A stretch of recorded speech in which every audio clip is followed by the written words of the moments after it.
கொள்ளணும். நான் சொல்ல எங்க இருந்து பெற்றுக்கொள்ளணும்?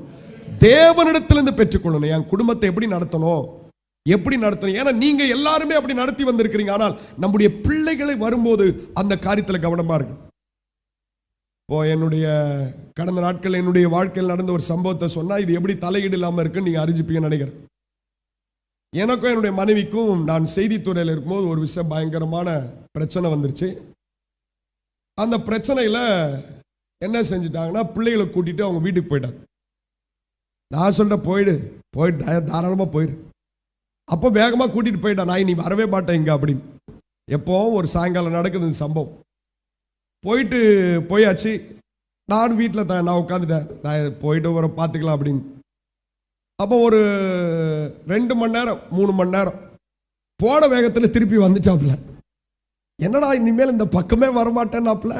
போன வேகத்தில் கதவை திருப்பி தட்டின்னு இருக்காப்புலன்ட்டு நான்